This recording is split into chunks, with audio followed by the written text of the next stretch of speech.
Online betting app వ్యవహారంపై focus పెట్టింది రాష్ట్ర సిఐడి. దేశవ్యాప్తంగా వరుసగా స్పెషల్ ఆపరేషన్ చేస్తోంది. రాజస్థాన్, గుజరాత్, పంజాబ్లోని 6 ప్రాంతాల్లో సోదాలు చేసింది. భారీగా డేటాతో పాటు పరికరాలను సీజ్ చేసింది. ప్రధాన సూత్రధారులు విదేశాల్లో ఉన్నట్లు అనుమానిస్తున్నారు సిఐడి అధికారులు.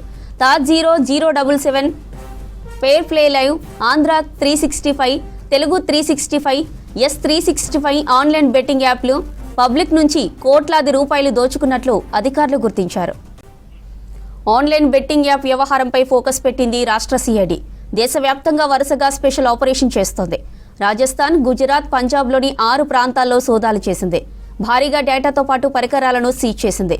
ప్రధాన సూత్రధారులు విదేశాల్లో ఉన్నట్లు అనుమానిస్తున్నారు సిఐడి అధికారులు.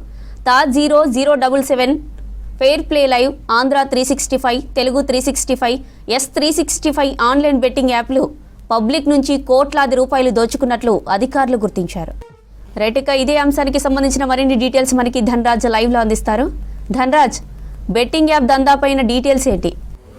తెలంగాణలో బెట్టింగ్ యాప్ పైన కూడా తెలంగాణ గవర్నమెంట్ చాలా సీరియస్గా తీసుకున్నటువంటి క్రమంలో చూసినట్టయితే ఇక రాష్ట్రంలో ఎక్కడ కూడా బెట్టింగ్ యాప్కి సంబంధించిన వ్యవహారంలో ఇటు ప్రమోటర్లు కావచ్చు, అదేవిధంగా దీనిలో ఉన్నటువంటి యూట్యూబర్లు, ఇన్ఫ్లుయెన్సర్ సంబంధించిన వ్యవహారంలో ఇటు హైదరాబాదు, అదేవిధంగా సైబరాబాద్లో ఇప్పటికే 25 మంది పైన కూడా కేసులు నమోదయ్యాయి. ముఖ్యంగా చూసినట్టయితే ఇందులో సినీ సెలబ్రిటీలను కూడా ఓవైపున ఎన్ఫోర్స్మెంట్ డైరెక్టరేట్ కూడా విచారణ కొనసాగుతుంది. ఇలాంటి క్రమంలో రాష్ట్ర ప్రభుత్వం చాలా ప్రతిష్టాత్మకంగా ఆన్లైన్ సంబంధించినటువంటి బెట్టింగ్ వ్యవహారంలో చాలామంది ఆత్మహత్యలకు పాల్పడుతున్నటువంటి క్రమంలో ఈ కేసులో మొత్తం దీన్ని సిఐడి దర్యాప్తు కొనసాగిస్తుంది. ఇక తెలంగాణతో పాటుగాను దేశవ్యాప్తంగా కూడా ఈ బెట్టింగ్ యాప్ సంబంధించినటువంటి ప్రమోటర్లు కావచ్చు, దీనిలో ఉన్నటువంటి ఆపరేటర్ల పైన కూడా సోదాలు నిర్వహించింది. ఈ క్రమంలో 8 మందిని అరెస్టు చేసింది. ముఖ్యంగా చూసినట్టయితే గుజరాత్, పంజాబు, బీహారు ఇతరకు సంబంధించినటువంటి రాష్ట్రాలలో కూడా సోదాలు నిర్వహించింది. దాంతోపాటు వాళ్ళ దగ్గర ఉన్నటువంటి ఎలక్ట్రానిక్ సంబంధించినటువంటి డివైసీలు, అదేవిధంగా బెట్టింగ్ సంబంధించినటువంటి వ్యవహారంలో ఉపయోగించేటువంటి ఎక్విప్మెంట్ను సీజ్ చేసింది. అయితే ఈ ఆపరేటర్లందరూ చూసినట్టయితే కూడా విదేశాల నుంచి ముఖ్యంగా చూసినట్టయితే దుబాయ్ వంటి దేశాల నుంచి ఆపరేట్ చేస్తున్నట్లుగా ఇప్పటికే సిఐడి గుర్తించడం జరిగింది. సిఐడి చీఫ్గా ఉన్నటువంటి చారు సిన్హా నేతృత్వంలో మొత్తం 6 టీములుగా ఏర్పడి దేశవ్యాప్తంగా ఉన్నటువంటి ఈ బెట్టింగ్ యాప్ సంబంధించినటువంటి ఎక్కడైతే డెంట్లు ఉన్నాయో అక్కడ వెళ్ళి కూడా ముఖ్యంగా తెలంగాణకు సంబంధించినటువంటి సిఐడి టీములు పలు బృందాలుగా ఏర్పడి సోదాలు చేస్తూ ఉంది.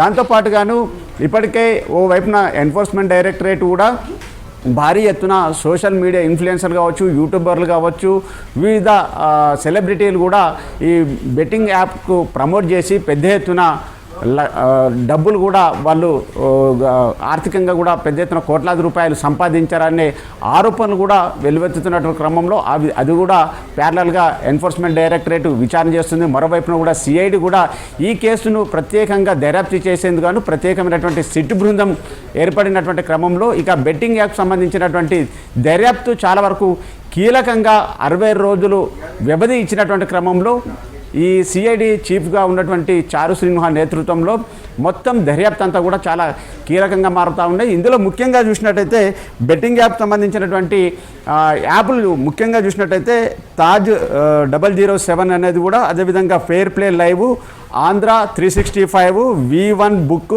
తెలుగు 365, దాంతోపాటుగాను మరికొన్ని యాప్ల పైన కూడా ప్రధానంగా సిఐడి చాలా వరకు దృష్టి సారించింది. ఈ యాప్లన్నిటిని కూడా ముఖ్యంగా బ్లాక్ చేసి దీనిలో ఎవరు కూడా అంటే తెలంగాణ స్టేట్లో ఇలాంటి యాప్లలో ఆన్లైన్ బెట్టింగ్లతో కూడా చాలా వరకు పెద్ద ఎత్తున డబ్బులు సంపాదిస్తున్నారు ఆపరేటర్లు, వివిధ సంబంధించినటువంటి వాళ్ళంతా కూడా ఇందులో సోషల్ మీడియా ఇన్ఫ్లుయెన్సర్లు ఉన్నారు. కాబట్టి దీన్ని మొత్తం బ్యాన్ చేసేలాగా కూడా సిఐడి ముఖ్యంగా దృష్టి సారించింది. ఈ క్రమంలోనే దేశవ్యాప్తంగా ఉన్నటువంటి ఏదైతే గుజరాత్, పంజాబు, బీహారు ఇతర సంబంధించినటువంటి 6-7 స్టేట్లలో ముఖ్యంగా సోదాలు నిర్వహించింది. 6 అరెస్టు చేసింది.